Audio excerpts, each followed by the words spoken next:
Are Taj Bradley and Matthew Liberatore still worth adding? Will Domingo German keep it rolling after a suspension?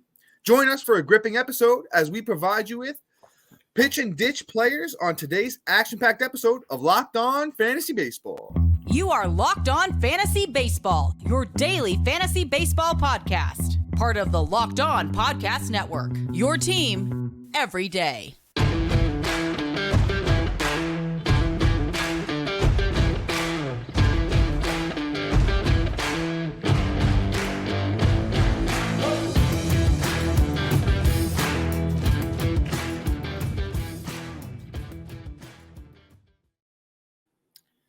Hello, fantasy baseball fanatics, and welcome to the Locked On Fantasy Baseball podcast, brought to you by the Locked On Sports Network, your team every day.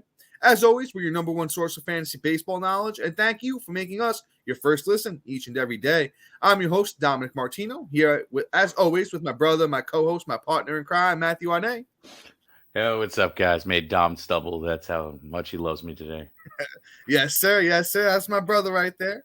As always, you can find us on all social media platforms and podcasting apps. If you're listening on one like Apple or Spotify that allows 5-star ratings and reviews, we would truly appreciate it if you could do that for us. And if you're watching on YouTube and you haven't already, hit that little bell below. It subscribes you to the channel, also gives you a notification every time we drop a new episode. And once again, if you're on YouTube, please be sure to like and comment because we love to talk fantasy baseball with you. Stop throwing your money away, cancel unwanted subscriptions, and manage your expenses the easy way by going to rocketmoney.com/lockedonmlb. They're a great, company. Better check them out. Once again, rocketmoney.com/lockedonmlb. On today's episode of Locked On Fantasy Baseball, we got a fully loaded one for you. Let us be your team's secret weapon as always, as we provide you with pitch and ditch arms for this weekend. And I think there's a couple of 2-start pitchers we threw in there for next week. So you're going to want to stay tuned for the whole episode. But Matt, who do we got up first today, brother? All right.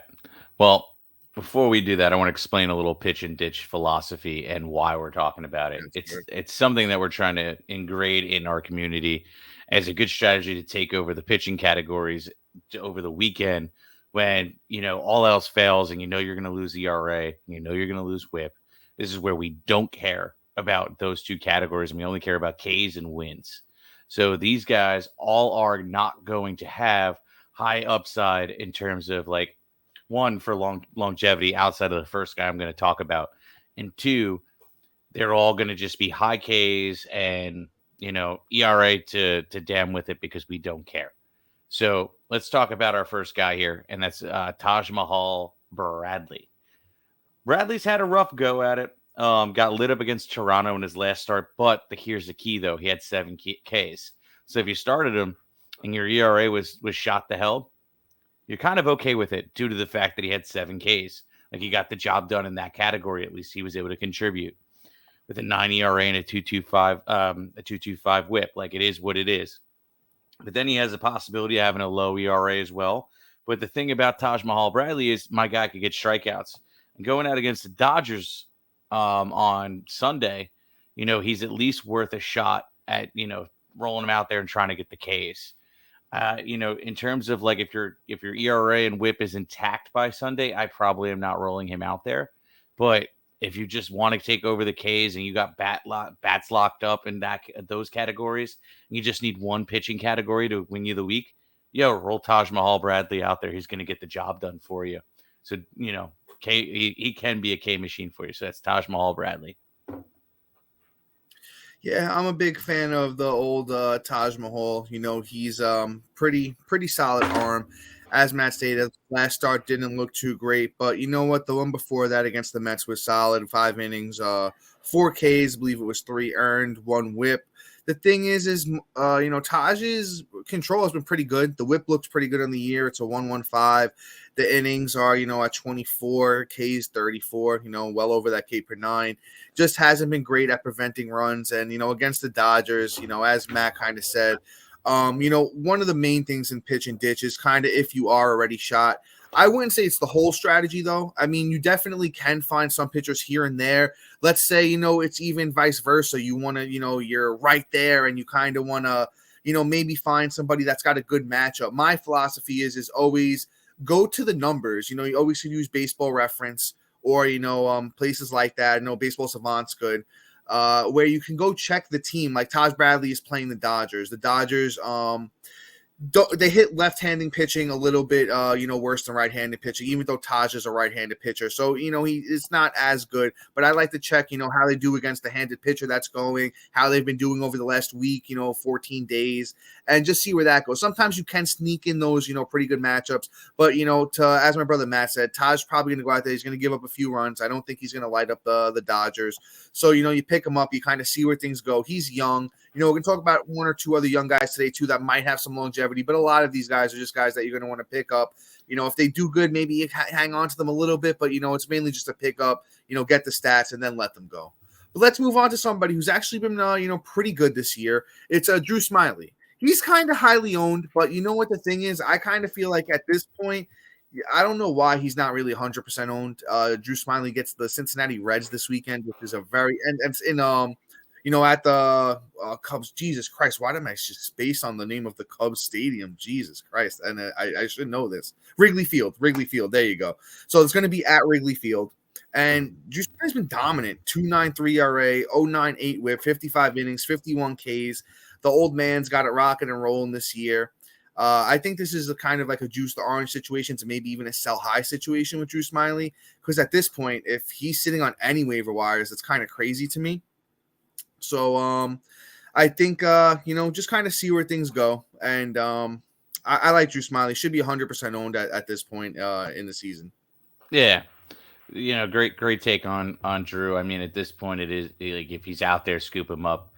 But if not, it is what it is. There's plenty of other names to go, and that's where we're going to go with this one. We're going to talk about Mr. Domingo German, Mr.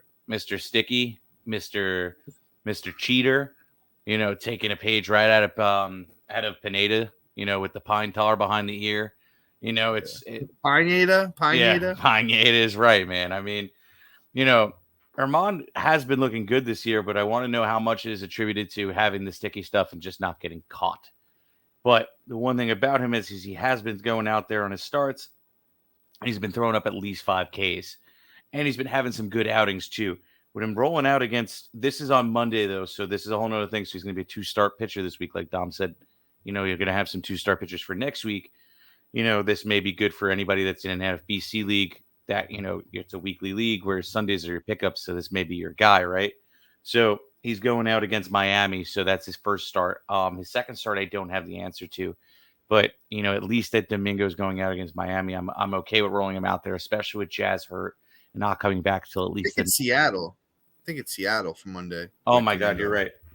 Yeah, it's Seattle. Yep. Getting my tubes tied here. But, yes, the Marlins, I am not as happy about that matchup. But at the same time, I will say this. It's not like Julio's lighting up the box scores right now or Seattle in general. So I'm kind of okay with it. Dom would have to give you a better, deeper dive on, how they hit against, I think he's a right-handed pitcher. So, see how he goes against them. But that would be just about it. But I'm okay with rolling Domingo German out at the beginning of the week, just especially in those 2-start weeks. Yeah, see, the thing is with Domingo, I think he does get the Dodgers for a second start. So that's not going to be as friendly. But once again, we're just talking about here, you know what, if you throw him out in that first start and he looks good against Seattle, then, there's that second start where, hey, maybe at the end of the week, you just need the strikeouts or, because Domingo's been very good with that. But Matt, you made a great point in the sense of let's see how he actually does without the sticky stuff, because, there was another start, even I think it was the one before the last start where he went out there and they gave him the kind of benefit of the doubt situation where it was like, okay, your hand's a little sticky, but go wash them and come back. And then, they kind of let him keep pitching.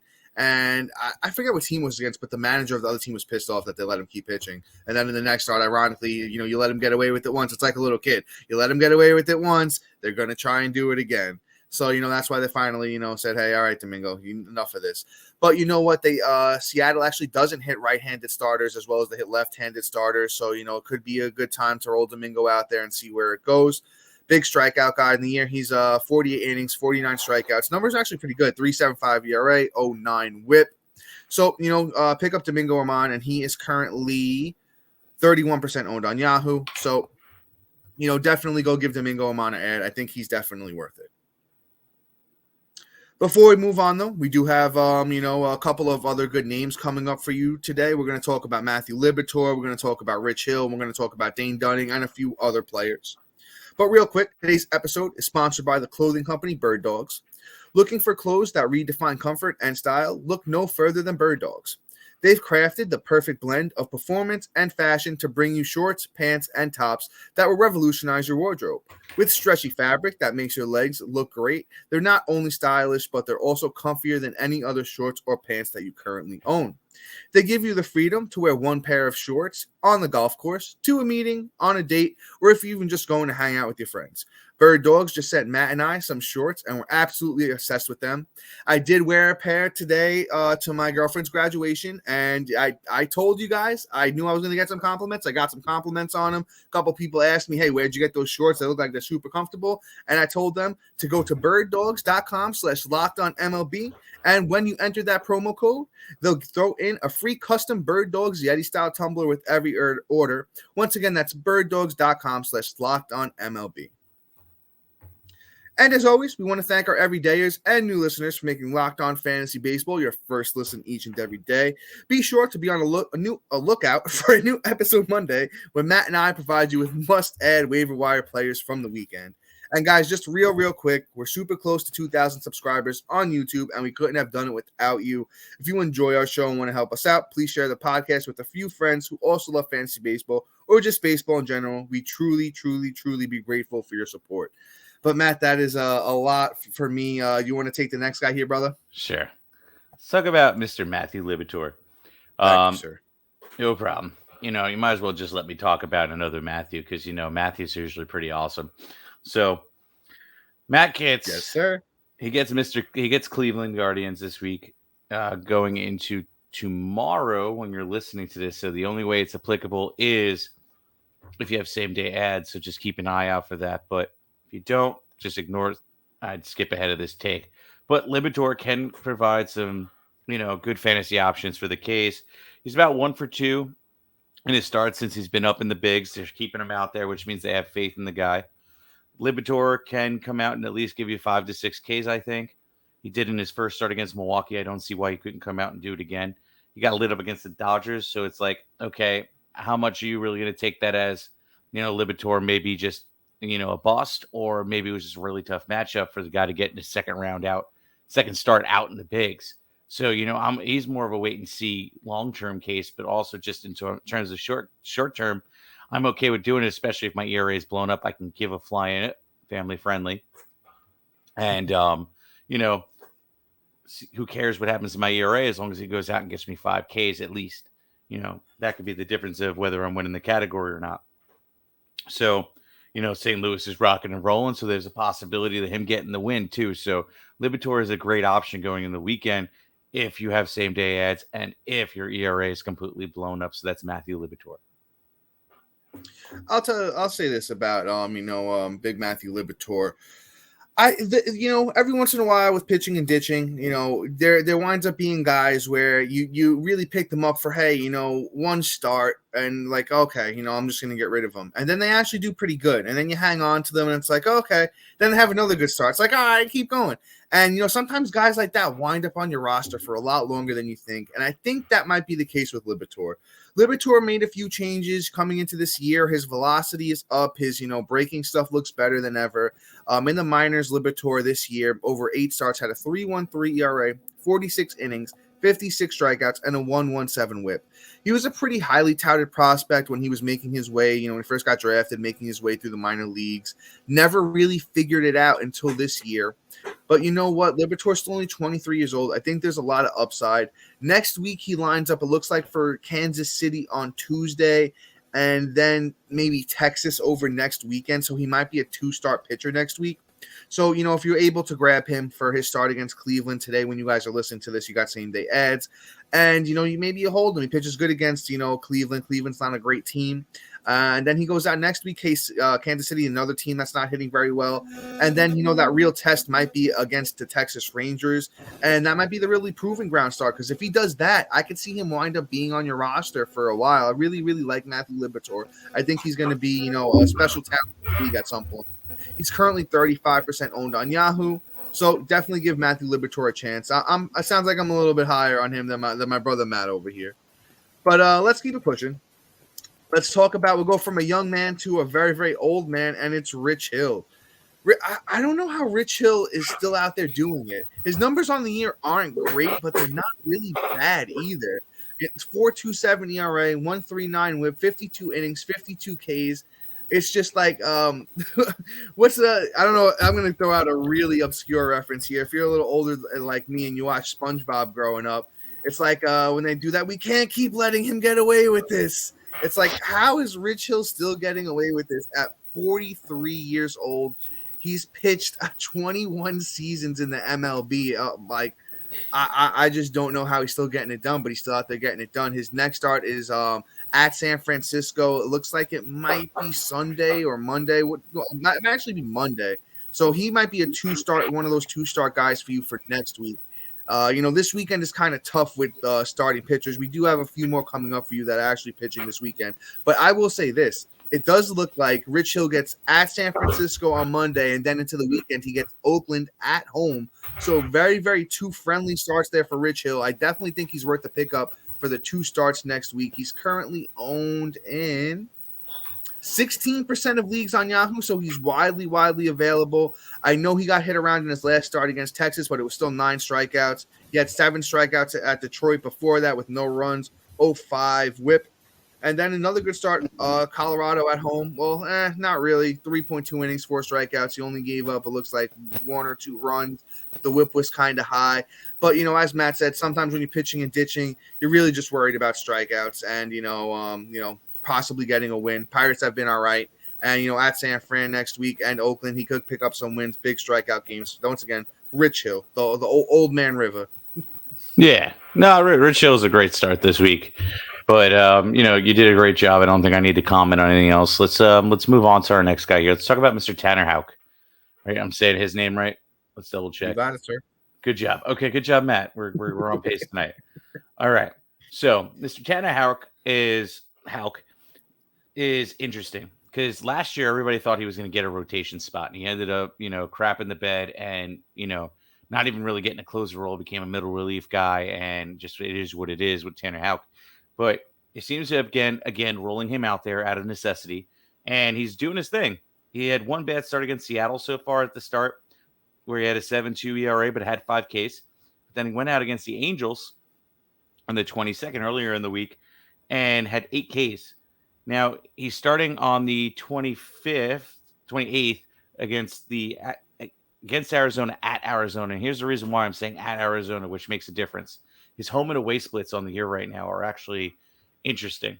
So home, he has a 6 ERA, which is odd. So usually people feel more comfortable at home, but away he has a 3.74 ERA. So maybe for some reason he likes to go in and silence the crowd and be a jerk, which I love about a pitcher, a guy that can silence the crowd. So maybe Tanner Houck can go out there and just do his thing. Arizona has been pretty hot this month. They've won a lot more games than they've lost. They've been a tough team to beat this year. So, I really do like Tanner Houck for the start, at least, being that 1, because he's of the away factor, and 2, because I just like Tanner Houck in general. So I would roll him out there, no question, against Arizona. But before we move on, Dom gives his take on Tanner Houck, and we talk about Dane Dunning and Kyle Freeland. I have a great person to talk about. It's Rocket Money. Rocket Money is a personal financing app that helps you find and cancel unwanted subscriptions, monitor your spending, and helps you lower your bills all in one place. Try it for free for 30 days, just in time to try it and then completely forget about it. In fact, 80% of people have subscriptions you forgot about. You can be wasting money and not even realizing it. Rocket Money helps you find those forgotten subscriptions so you can stop paying for ones that you don't use. Do you know that how much subscriptions really cost? Most Americans think they're spending about $80 a month, but in reality, they're paying closer to $200. If you don't know exactly how much you're spending every month, you need Rocket Money. Rising prices stressing you out? If you're looking for ways to cut costs, you need Rocket Money.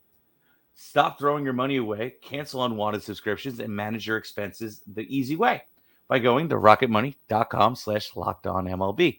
Once again, that's rocketmoney.com/lockedonmlb. All right, Dom, go for it, buddy.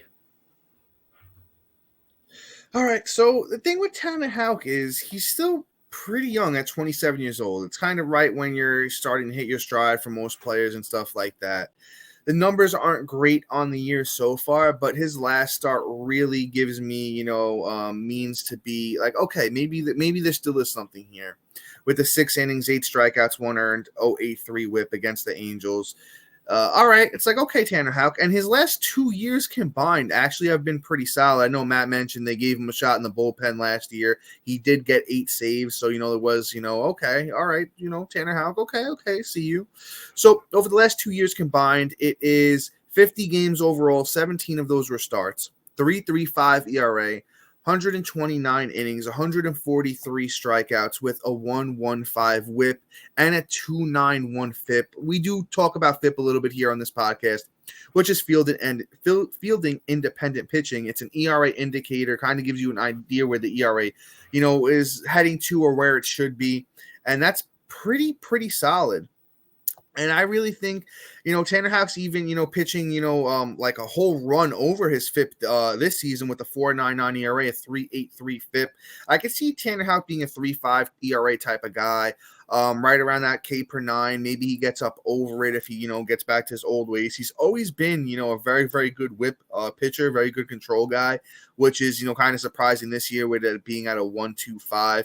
I think he's going to catch his stride at some point, and he's going to be he could be one of those guys, as I was mentioning earlier. You pick him up for one start, he's good. Then the next start, he's good. And he winds up being on your roster a lot longer than you expect. And Tanner Houck's only owned in 14% of leagues. So if you need some help heading into the weekend with your pitching stats, I think Tanner Houck against Arizona could be, kind of a contributor in almost all of those pitching categories, could even pick up the win as well. Let's move on to another guy who's actually been super surprising. We've talked about him on this podcast before. It's Dane Dunning. And, I don't like to date myself too much, but I remember when Dane Dunning first came up and he was, pretty serviceable with the Chicago White Sox. And I was just totally like, okay, I see this kid, he's pretty good, pretty good. It wasn't great that year, but when he first came up, it was a 3.97 ERA, 34 innings, 35 strikeouts with a 1.18 whip. And I don't know, man, I think he's been hanging out with DeGrom and, Evaldi and John Gray, and they kind of just been showing the kid like, hey, this is how you pitch. Because Dane Dunning on the year, 1.67 ERA, 43 innings, 26 Ks. He's not really a K guy, but with a 0.97 whip. I mean, come on, he's still only 61% owned. I know it's a little bit higher than we like to talk about, but another guy that should just be way more highly owned. He goes up against Baltimore this weekend at Baltimore, so it's in, Camden Yards there, which is, kind of a tough ask of him. Baltimore's been pretty solid this year, one of the better teams in baseball. But let's really see it. Let's see what Dane Dunning can go out there and do. Let's see if he can impress us all. I think he's going to, keep the runs down. Maybe he gives up 2 or 3. But you know what? The whip is always good. He's not really going to be a K guy. So if you're looking for one of the big strikeout guys, I necessarily wouldn't go with Dane Dunning. But you know what? I think he's going to help you in some other departments. And then, Texas is a good team too. He can go out there and pitch 6 innings and get you the win. So you're definitely going to want to give Dane Dunning a chance if he's out there in your league. I think that's another guy that should be closer to like 70 or 80% owned. So, let's just see where things go. Let's see where things go here with Dane Dunning. I think he's definitely worth an ad. Yes, sir. Sorry, my phone keeps dropping where all my stats are coming from tonight. But no, great take on Dane Dunning. Definitely roll him out when you can. Let's talk about our next guy here and our last guy. Let's talk about Mr. Kyle Freeland. Kyle Freeland is done for the week, but he's a next week for for you guys. So going into next week for those 2-start weeks and those weekly weeks, he's going up against the Arizona Diamondbacks. So, somebody again that, I mean, the team is hot itself as in the Arizona Diamondbacks, but Freeland, I don't feel bad rolling him out there. He's been serviceable. Went out against Miami, had a 3.6 ERA. Texas lit him up. Don't look at that. But he went out against Philly. Philly, and threw up 8 Ks. Didn't give up a run. Went out against Pitt, who's been hot and cold, like every bipolar in the book. Only had a 2.57 ERA. So he's somebody that can go out. You can kind of feel comfortable rolling him out next week, and being like, okay, I need a pitcher. I need to boost some stats. Let me pick up Kyle Freeland and roll him out there and feel okay about it. The matchup isn't horrendous. Yeah, Matt. I like Kyle Freeland too. He's been actually a nice surprise this year. He's actually only 40% owned on Yahoo, so you can go out there and give him an ad for next week.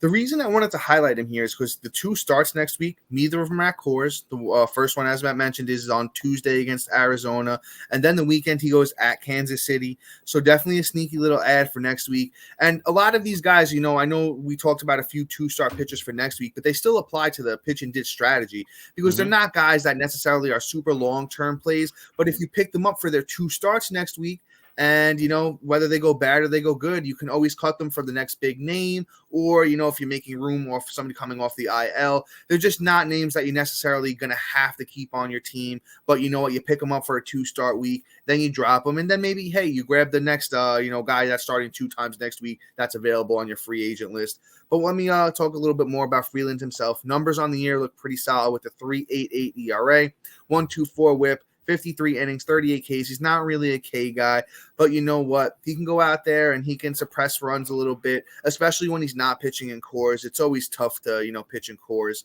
And, over the last month, his numbers look pretty solid as well. As Matt was mentioning, over the last month, 26 innings, 20 Ks, so that K per 9 is actually a little bit up. 3.46 ERA, 1.27 whip for Freeland over the last month. I think he's definitely somebody you can roll out there next week. I got faith in him. Matt said Diamondbacks been playing a little bit better, but there's not too many guys you got to get around in that lineup. There's only a handful. I know Lourdes Gurriel's been on fire. We did tell you to add him. Corbin Carroll's been pretty good. Besides that, not too many other guys you got to worry about. And then Kansas City, Kansas City's just been a mess. I feel bad for that team. I really thought they were going to be a lot better than they have been. I feel bad for Vinny P and Bobby Witt out there. But, Matt, anything else before we bring this thing home? Nah, let's bring it home and everybody have a happy Memorial Day weekend. Yeah, everybody enjoy. Drink an extra beer on me. Same here. I'll be having two. Yeah, there you go, Matt. Yeah, a couple for me, my brother. But that's all for today. Please be sure to like, subscribe, comment, rate, and review. Check out your website if you already haven't. Thank you for making Locked On Fantasy Baseball your first listen each and every day. We truly appreciate our everydayers and new listeners. And once again, I always say this, if you're here at this point, at the end, that means you're probably a fan of ours. And we truly, truly appreciate your support. And if you could just share the podcast on YouTube with a couple of friends and ask them to subscribe as well, it would truly mean the world to us. But you know what? Make sure you lock on in for a new episode on Monday where Matt and I provide you with must-add waiver wire players from the weekend. So until then, peace.